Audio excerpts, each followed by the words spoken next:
Hello, this is Jefferson from givingisgood.org. Today we've got another special group with us. This is Lighthouse for the Blind of Fort Worth. We have our president and CEO, Platt Allen. We also have Kevin Higgins, who runs the client services for Lighthouse. And they commonly, most people in Fort Worth will probably just call them Lighthouse.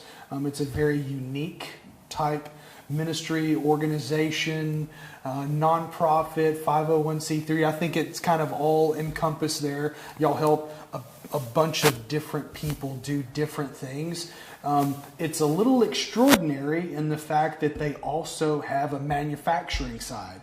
And they're here to tell us today about what they do on the client services side, what they also do on the manufacturing side. We're going to get some history. So it's really interesting. And I think Platt's going to give us an education and Kevin's going to kind of tell us about his life. And we're going to learn some things we probably didn't know existed. So we're going to turn it over to Platt. I don't think there's a whole lot for me to really say. I think what they do is so unique. We really need to hear from them. So Platt, man, tell us about the history, because it is an older 501 nonprofit, and kind of give people an idea of where it started, and you know, let's show people kind of where it's been, where it's going. Absolutely. Well, first of all, thanks for having us, Jefferson. We appreciate it. Man, very absolutely. much. I'm happy you guys are here. We're excited to help you share our story. So yeah. Thanks. As you said, we're an older organization. We've been around since 1935. We've operated in Fort Worth since then. Our service area has grown from just a few folks, 5, 10, 15 folks initially, to now where we'll serve 4,500 or so a year through our client services side. Wow. And then on the industrial operations side, we employ about 58 people who are blind. Blind or significantly visually impaired, so 2,200 or worse. Okay. Legal blindness is 2,200. Yeah, can you define what legally impaired means? Because, like, for instance, I don't necessarily know, and I'm assuming a lot of people really have no idea what that means. Sure. You know? Folks that are typically have good vision or can be corrected to 20/20. Where you see what other people see at 20 feet. Okay. I, for example, if I take my contacts out, I'm 2,200. So I can't see. It takes me much further. I can't see nearly as well as somebody can that has 20/20 vision. Put my contacts in, now I've got good vision. Okay. Kevin, on the other hand, we can't correct him to 20/20. So he's legally blind. Actually worse than legally blind. Yeah, so. I'm blind. Just blind. I simplify it. Yeah, got it. I can't see the big E. If I'm sitting in the chair, I can't see the big E. If he's sitting in the chair, he can't see the board. Oh, I got you. All right, so that gives people an idea when they're looking at those eye tests, right? Right. Give them something to think about. Okay, cool. So on the industrial operations side, we employ about 58 folks who are legally blind or worse. And we are unique in the country because we operate at about 97-98% blindness in all of our industrial operations. Wow. So if you were to come take a tour of our facility and look at the different industrial operation production lines, everybody on those lines, except for one person, is legally blind or worse. Can you talk about some of the things that y'all make in your industrial operation? Yeah, absolutely. Walk the public through that, because that's amazing. So we participate in two different programs, one federally and one on the state level. Excuse me. On the federal level, it's called the Ability One program, and it is a federal program that is rooted in statutory law. Okay. So back in 1938, I think, the first law was written, the JWAD Act, was revised in 79 to be JWAD, but it's the Javits-Wagner-O'Day Act. Okay. And that act enabled people who are blind to work for nonprofits and have those nonprofits have a set-aside program for the federal government to purchase from. Okay. Right? So on our set-aside, we've got energy dissipating pads. They're an 8-foot long, 3-foot wide, 3-inch thick corrugated pad that anytime something falls out of the back of a C-130 or a C-17, it lands on our pads. Really? So we are the sole provider for the federal government for that product. Wow. And we also supply several foreign governments with that product because of our relationship with the U.S. government. Okay. We also make foam cushion boxes. So I've got guys that are totally blind operating bandsaws, cutting foam, so that it can it can fit into these boxes. And we glue them into, we stitch the boxes with those staples that everybody hates because they can't get them out. Right. We stitch the boxes with those staples, then we glue foam into them, package them up on pallets, and send them off to the various DLA depots. Okay, so the government uses those for whatever they want to ship something. If they're moving material, whether it's ammunition or bombs or all right, really anything fancy helmets. Something with some good foam bottoms on them. Okay. So foam cushion boxes are probably our largest product that we sell to the federal government. Okay. On the state side, our biggest product is copy paper. And we'll sell about $6 million worth of copy paper to the state of Texas. Do y'all ship the copy paper? Mm-hmm. So if we as a business, let me segue into a need there, so we use our fair share of paper. We don't use a ton, but we use our fair share. So we can order paper from y'all. You bet. And it will benefit the Lighthouse. It provides jobs for 5 people. Oh, that's fantastic. That's such an easy thing because right now we're going down to the normal stores, right. I'll use you can plug any of them. Yeah. All the big box stores that we buy paper from. I mean, are the prices for something like that, is that fairly normal? Very competitive. On the sales side, I tell our guys, we've got 5 folks in our sales department. Okay. I tell them that I want to be on par with feature, function, and benefit. So I want our products to be every bit as good as other products that are out in the marketplace. Okay. I want to be competitive on price, but I don't want to be the low-cost provider. Sure. Where I want to win is on our mission.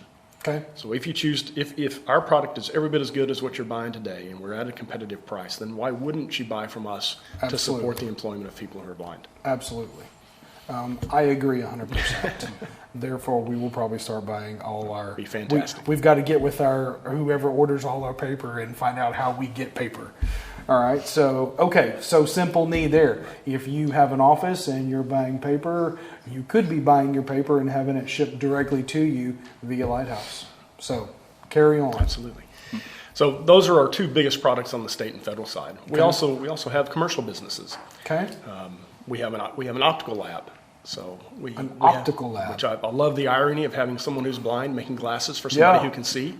I love it. We are the second organization nationally that has an optical lab that's run by folks who are blind. Okay. We're the only optical lab that has folks who are blind doing final assembly. So. All right. So putting together glasses, lenses, the whole thing? Yes, sir. Wow. I mean, people, I don't know anybody that knows that. That knows that exists. So, it's this kind of education that you're getting out there to the public, and people go, dude, why? So do y'all ship these glasses everywhere? Do people come to y'all and buy glasses? How does this work? Typically, we get referrals from an optical shop. So someone will they'll go to their eye doctor, they'll get a prescription, they'll take that prescription to an optical shop, and they'll pick out their frames, they'll decide what coatings they want on their lenses, and then that optical shop will send that prescription and that definition of what the customer wants to us. We'll then manufacture the glasses, package them up, ship them back to the optical shop. So you must operate a brand. We have a Lighthouse brand of lenses. So we have a Lighthouse progressive lens that we supply. Okay. But we can get any lens from any manufacturer that we need to fill whatever that customer's need is. So how do we as the public get a pair of glasses or lenses made from y'all to benefit you? Next time you go into your doctor and get your prescription, ask them to buy or to get your glasses from the Lighthouse. It's that simple? That simple. Wow. Okay. That simple. That's easy. We can do that. Okay. We also have a commercial side of our business where we make paper wound tubes. Okay. So anything that you need to ship that you can roll up and put into a tube, or fishing rods and all that kind of stuff. Fishing rods, you see those traveling. Pole vaulting poles. Pole vaulting poles. Right. We have a customer that has really highly polished stainless steel rods for the oil and gas industry. Okay. And they ship those rods in a paper wound tube to protect them during shipping. those things are 35 feet long. So we can go from 6 inches to 35 feet. Wow, that's amazing. And y'all manufacturing that there, you must have the machinery to do it in your facility. We do. We made an acquisition about 5 years ago of a company that was available and for sale. We looked at the company, looked at the machinery, decided that it could be retrofitted pretty simply to be operated by somebody who's blind. Wow. And made a few accommodations to allow somebody that can't see to be able to operate the machines, and brought it in-house. Amazing. So do y'all have is all this happening here in your facility, an optical lab that's producing lenses, and you got somebody making paper? We don't make the paper. We It's coming from a repackage. paper mill. Yeah, we repackage the Okay, paper. all right. So y'all have got a deal with a large plant. We do. A paper mill, I guess that's what you call. Yes. And then they're coming to y'all, and then y'all are repackaging and it's going back out. Right. Awesome. Okay. What else do y'all make? Wow. We manufacture and sell drug testing devices. So whether it's oral fluids or urine-based testing, we manufacture and sell those products. So I've got a sonic welding lab where I've got folks who are blind operating sonic welders to melt plastic to make a cup so that someone can test Wow. whether or not someone's using drugs or not. Okay, and I'm assuming that's probably a government contract? It's state and federal both, but we Okay. also sell them commercially. Okay. Interesting. So if you drug test your employees, we Yeah. can sell you drug tests. There you go. You can buy your drug testing equipment from the Lighthouse. Yeah. Okay. So I've been with the Lighthouse 11 years, and during that time, the mantra that the board and I have had is we need to continue to diversify. We need to protect the jobs that we create by making sure that folks that are in decision-making positions in the state and federal government and commercially, if they decide to do away with the program or do away with the purchase, that doesn't affect our ability to provide jobs for folks who are blind. Okay. The primary vision of Lighthouse is what? So it's a two-pronged mission. Okay. One side is to provide competitive and rewarding jobs for folks who are blind. So our average wage is $11.25 an hour, so we are well above minimum wage. We provide benefits, we make available benefits, and we provide a 403B, which is like a 401k Savings, right? for folks who are blind, and when we contribute to that account, whether or not they contribute or not. So Okay. when anybody retires from the Lighthouse, they have retirement savings available because of us. That's awesome. If they choose to contribute, then we'll match what they contribute up to 3%. That's amazing. So we operate very much like a for-profit enterprise with a social entrepreneurship mantra within the industrial operations side. So that's one side of the mission. The other side of the mission, the part that Kevin's really involved with, Yeah. is providing services to folks who are blind in the community, and we call that client services. Okay. And Kevin can describe the variety of things that we provide to those folks, and it's about 4,500 people a year that we reach. So if anybody on your feed has somebody in their family who's blind and they're curious about what they can do to help them, please just reach out, and we'll be happy to come and see what we can do. That's Absolutely. awesome. So Kevin, tell us about client services. What does that mean? And that's, you run this department of Lighthouse and you're out there helping people on a daily basis. Tell us what you do, man. Right. Well, I don't run it not so much as I participate in it. I'm one of the instructors Okay. in client services. And we say client services, and it sounds a little general at first, but the client is the focus, right? And we're providing services to them to help them to achieve independence or regain independence in the home or in their community. And to kind of make that a little more concrete, I just want to tell you a little bit about my story, because my story is not unlike other people's story that I work with, other folks work with in my department. So I have a condition called retinitis pigmentosa, and I was diagnosed with that when I was much younger. In my later teens, I started losing my sight. And at first it was gradual. I lost my night vision, and then I also lost my peripheral sight to some degree. But at first it wasn't a major concern because I still had good central acuity. Whatever I looked at, I could see. However, as years went by, I started losing more of my peripheral, and so it resulted in tunnel vision. And basically, whatever I looked at, I could see. But if I wasn't looking at it, if it wasn't in my field of view, then I would miss it. And that would cause me some challenges. So I'd be walking along a level path, or at least I thought it was level, and then all of a sudden we had, there were steps, or there was a curb, something that was not level, and I couldn't detect it because my depth perception was impaired. And so I found myself, getting hurt, falling over things, bumping into people, and having no way to identify myself as visually impaired. You can just imagine the people's reaction, like, oh, this guy must be a jerk, and he's over here running into me, Has he been drinking? Is that what we're wondering? Right, exactly. So you're gonna, it's an open-ended question there. Yeah. And I had a struggle with it at first, because the way I described it was I kind of had 1 foot in the world of the sighted and 1 foot in the world of the blind. And I really wanted to have both feet in the world of the sighted, because I wanted to retain my vision, what I had, or regain it. But that, of course, that wasn't possible because my condition is not treatable at this point. But as time went on, that denial was harder to maintain, given that I kept injuring myself. And so eventually I started receiving training in the form of what we call it orientation and mobility training. And basically it's learning how to use the long white cane to travel around safely. Safe and efficient travel skills is what I began receiving instruction in. And that was really a game changer for me, because up to that point, I would walk out of my home not confident that I wouldn't fall or run into something or injure myself or someone else.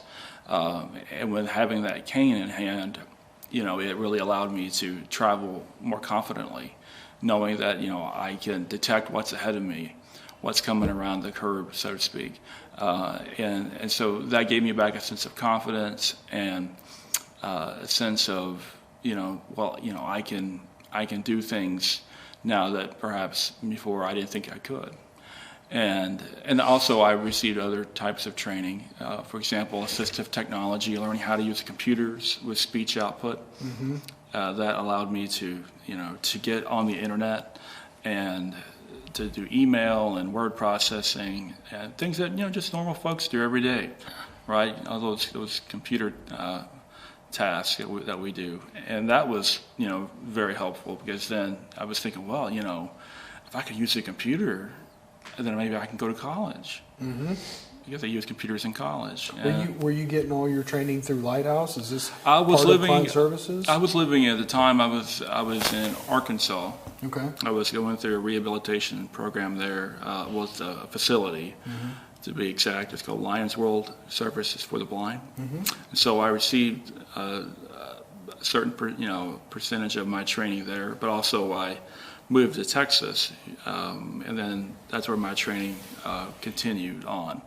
And much of what I've learned has been through instructors like me, but also just self-discovery.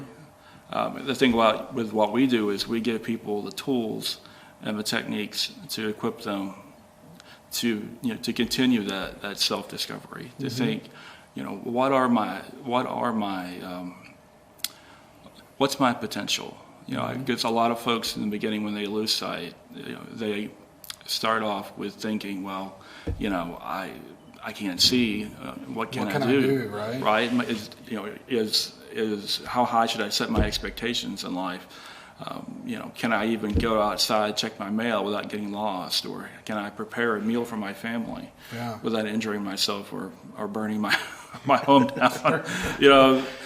Those types of questions are very par for the course. And the rewarding thing with what we do in client services is we basically help people get back on the horse in life. To restore that feeling of confidence. To think now, once I thought my life was over, and now I've got my life back, and I've got my confidence back. And in some cases, we have folks that, that mentioned the mailbox. We had some clients over the years who won't, go from not feeling confident to go out and to check their mail, because of being blind, to then receiving orientation mobility instruction, and then going from checking the mail to walking down the street to crossing the street to getting on a bus, going downtown, just being confident, independent travelers. And with what I do in my specialty, in my skill set, is I teach home management to a lot of folks who are blind or visually impaired. And I have had clients over the years that when they lose their sight, they say, "There's no way I'm going back in the kitchen.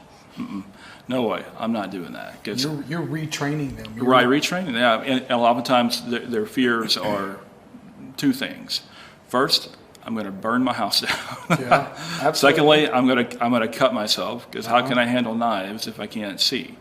And so with what I do is I teach them a technique to help them to operate the appliance, to prepare a meal, to know when things are cooking or when they're done. Also to know how to handle knives so they can chop, dice and so forth without losing any appendages. You can tell I have all my fingers attached. Yeah, you're doing good. I'm doing good. Yeah. And that's the fun part of my job. Again, is being able to be in that position, to helping that person realize their potential. And a lot of times I see myself, in that particular client. I see Kevin from 15 years ago when I started off in this journey, and my feeling of life not being a possibility of having a fulfilling life, given that I'm losing my sight. And now, of course, that I know that not to be true. Yeah. And I get to help other folks realize it's not true either.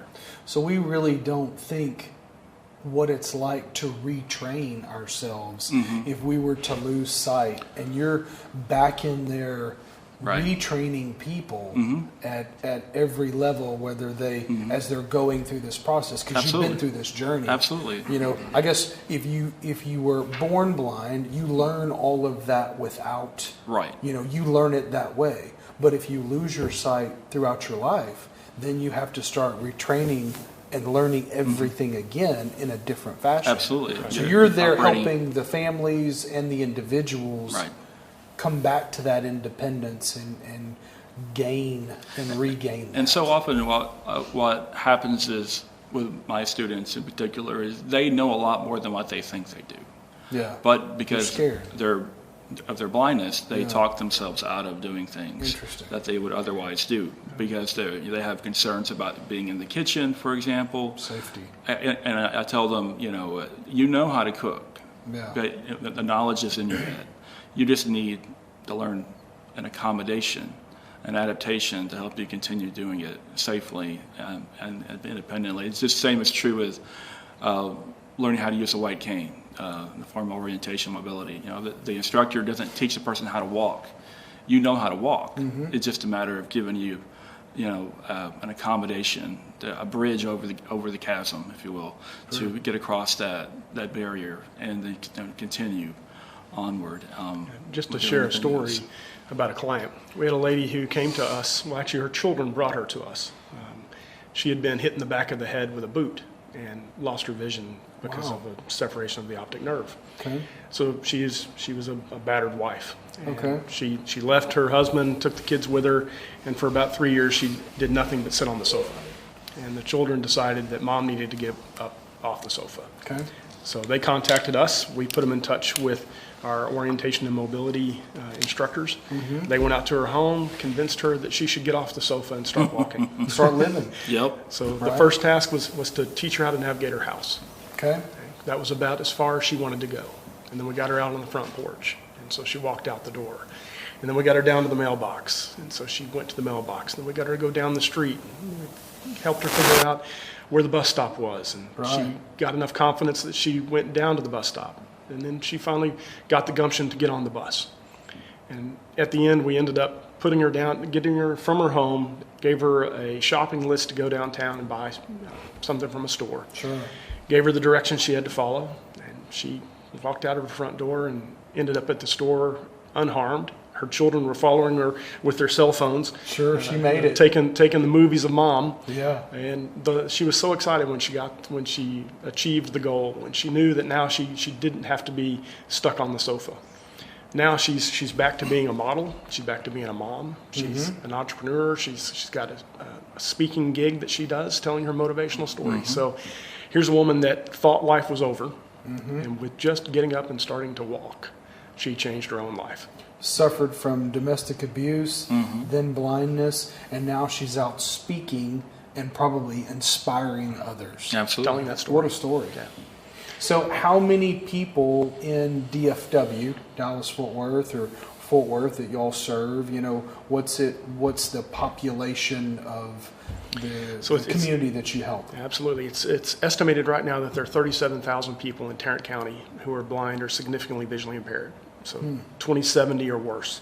Wow. That number in the next 10 years is expected to double Why is that? 70,000. Is that population We have the baby boomers aging into blindness. Okay. So macular degeneration is the largest or the leader for age-related eye diseases. Okay. But diabetes is picking up steam, unfortunately. Really? We are not as healthy as we used to be, so people are losing their vision due to diabetes at a faster rate. Yeah. Okay. So we're anticipating that that number it's estimated it's going to go to 70,000 or more. Fort Worth is one of the fastest growing cities in America. Yeah. We're a really attractive place for people to come, Right. which is going to put continued pressure on that. So my folks like Kevin that are in the client services side are going to be in greater Yes, demand. very busy, absolutely. Job security, Kevin. Job security. Well, we pay for Kevin and the other employees in the client services Yeah. side from the surpluses from the products that we make on the industrial Okay. operations side. We also receive donations, so if folks want to make a donation to us, Right. we'd certainly be happy to take their money and put it to good use Right. with folks like Kevin. So we're trying to grow our industrial operations. Today we sell about $13 million worth of products into those three marketplaces. Okay. Our goal is in the next 5 years to take that to about 30 million, and then in 10 years take that to 60 million, Okay. which would take us from 58 employees to about 150 employees, and then to about 250 employees.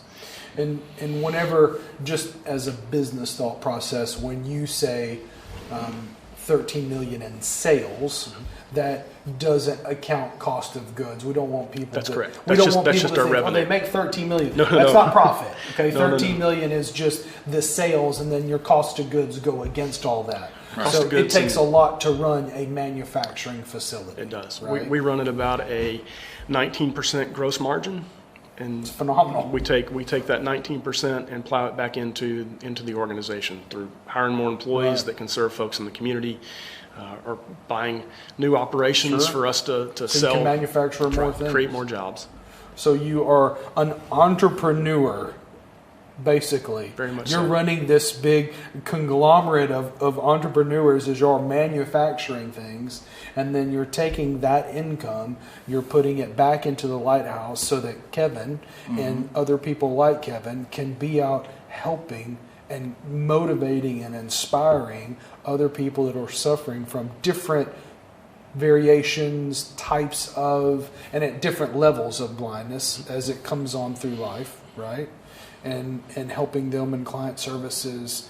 And I mean, with that type of population doubling, I mean, you need a lot more Kevins. I do.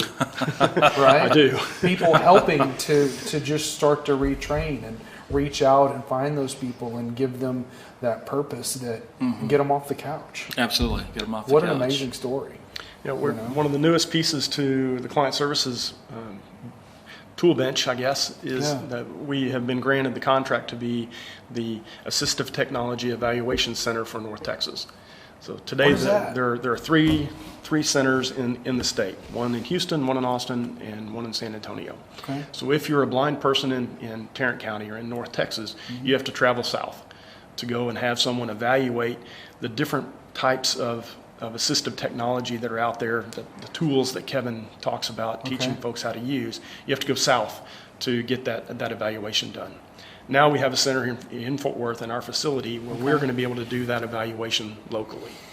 So if you live in Waco or north of Waco, instead of traveling to Austin, San Antonio, or Houston, you can come to Fort Worth. Okay. and we'll be able to look at 12 different types of assistive devices, 3 different ones of each one of those 12, let you put your hands on it, let you hear it, touch it, feel it, see if it helps you regain some of the independence you think you've lost. Okay. And if it works for you, we make the recommendation back to the vocational counselor.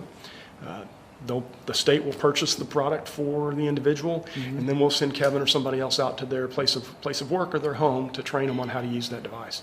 Kind of help them take it through life and put it into action. And technology is so integral to independence, especially today with everything, becoming more integrated. For example, the iPhone has a lot of features built into it that help folks who are blind to do things independently. For example, my iPhone has the ability to take a picture of a document and then read it to me aloud almost instantly. Okay. Or you can take a picture of a person and describe to me what their facial expression is. Really? Mm-hmm. And that's just on the iPhone alone. And what Mr. Platt's talking about is devices separate from that, but still within that same family of technology.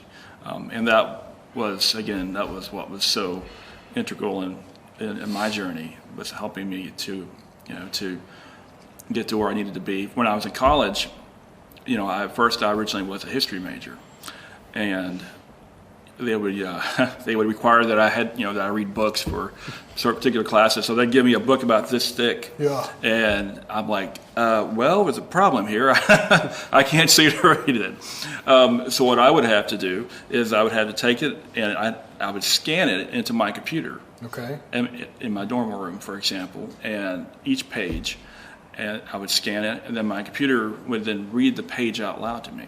Okay. So basically, I had an audio book that was created from a print book. Page by page. Page by page. That's a little time consuming. A little time on your consuming, part, and that was several years ago. And what's nice is that technology has advanced much more, so that a lot of those books that were in print are now available electronically, and so it can be downloaded onto a computer or onto a mobile device like an iPhone and have it read aloud. Okay. But that's just one example. There are many others as well. Kevin also teaches Braille. I do. Okay. Teach Braille. Okay. That's a fun part of my job as well. You can teach folks how to become literate once again, in spite of their sight loss. And I've taught many students over the past 6 years. And with Braille, it takes different forms. Some people, want to know a little, and some want to know a lot. And it could be learning just enough Braille for them to be able to read things in their environment, identify things such as the men and women's restroom signs out in public, or perhaps reading the room numbers next to a room, a door in a hotel, to identify what room they're in. Or it could be learning how to enough of the number system in Braille to be in an elevator and read the panel to know what floor to go to, rather than having to wait in the elevator and ask some stranger, "Hey, could you push number 3 for me?" Which I have done. I have done. Yeah. And I like what I like about those things is that, just from my perspective as someone who's blind, is I don't have to wait. Right? I'm not always a patient person. I like to have the information at my disposal, in front of me, rather than having to wait to ask somebody to tell me what something is. And for example, the iPhone is an example of that, where I can now, rather than having to wait and maybe walk into Platt's office, "Hey, what does this say on here?" Right? Yeah. I can take my phone and just hover it above and have it read it aloud instantly. And that's kind of where we're at with technology. You have a lot of instant access. A lot of benefits. Based on that. From our perspective, it's great to have folks like Kevin that can do this training, but it's great to have a person who's blind like Kevin that can do this training. Because most folks, when they come in, they say, "Well, I can't," whatever it is. And we can say, "Well, Kevin does."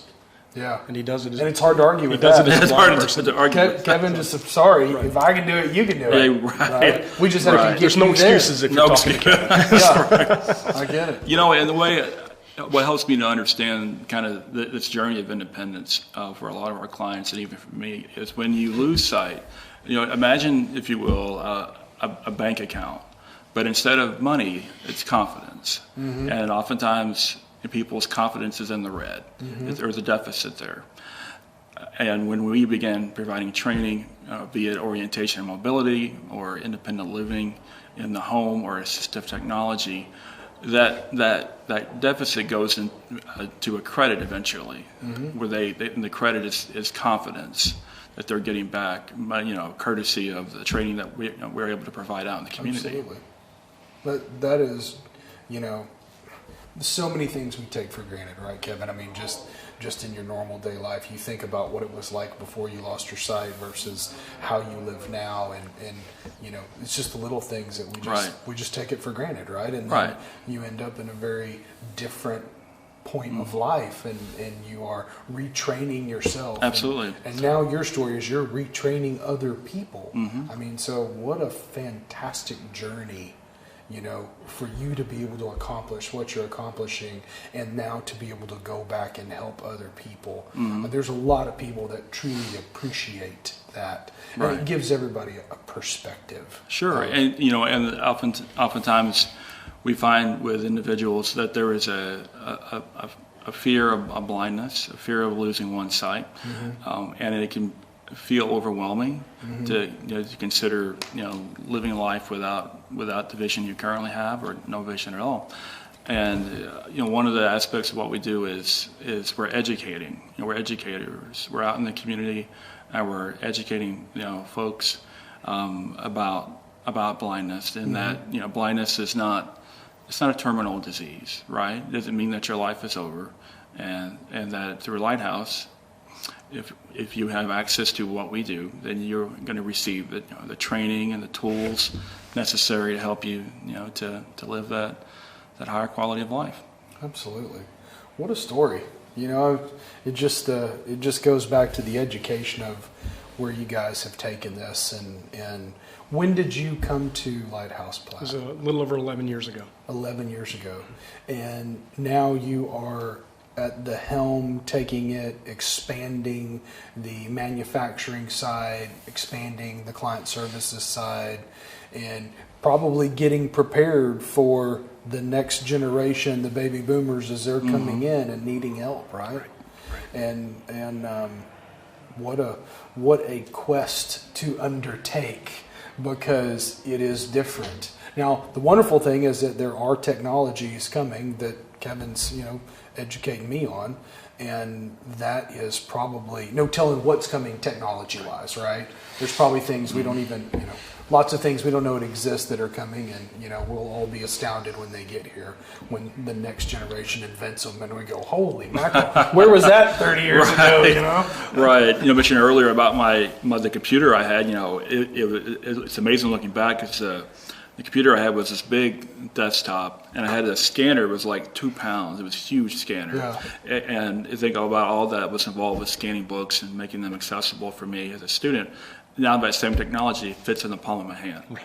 Yeah, that's amazing to me to have seen that progress just over the past 10, 15 years. And I also keep in mind that when we have the technology evaluation center up and going, you guys can come out, do a tour of it. Would love to. I think it'd be I want to come see the manufacturing facility. And do y'all do tours? Absolutely. Okay. I would assume there's probably some business people out there that would like to go and tour it and figure out, how they could be involved, how they could buy from y'all, or there's some specific things, We have a couple of small businesses that we actually do all their manufacturing for them.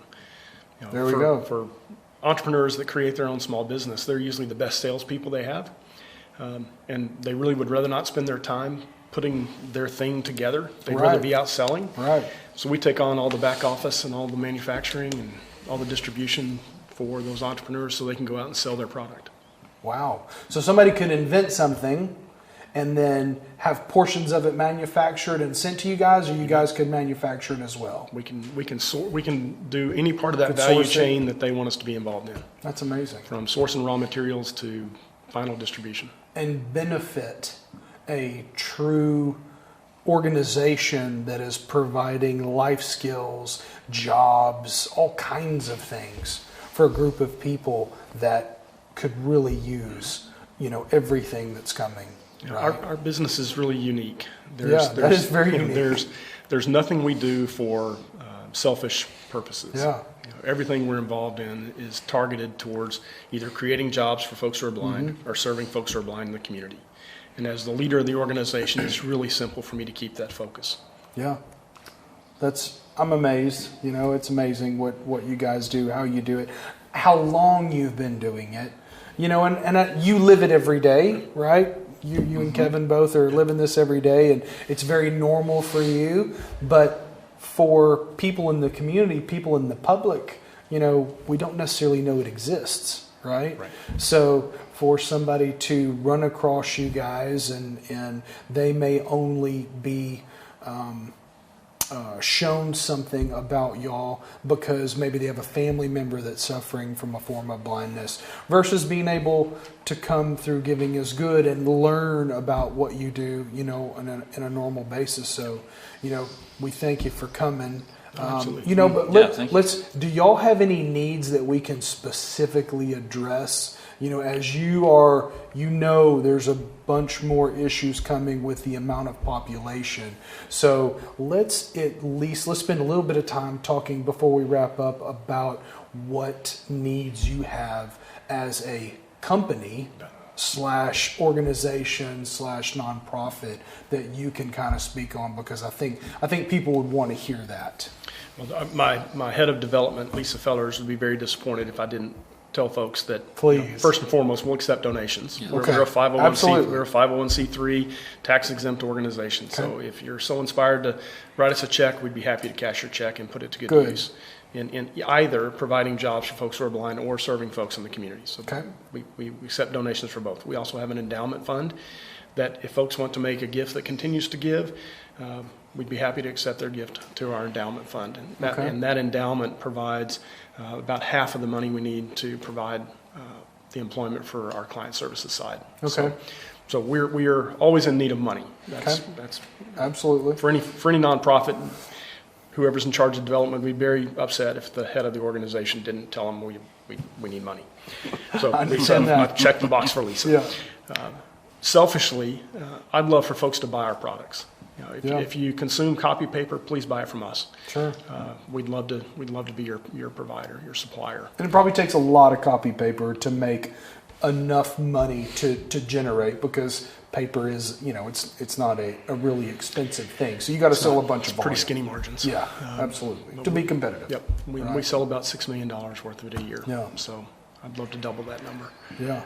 Which seems to be probably one of the easiest things to double in a sense that everybody uses Everybody it. consumes copy paper. So you just have to keep getting that message out that, hey, just buy it from us, we'll ship it to you. Yep. It's going to a much better cause. Right. And I'd certainly encourage folks to go out to our website, lighthousefw.org. Okay. We have a series of videos that explain some of what we've tried to describe here in a brief period that are more visual, so folks can watch our guys at work and watch what we do if they can't come and visit. I'd certainly encourage folks to come take a tour. Just give us a call.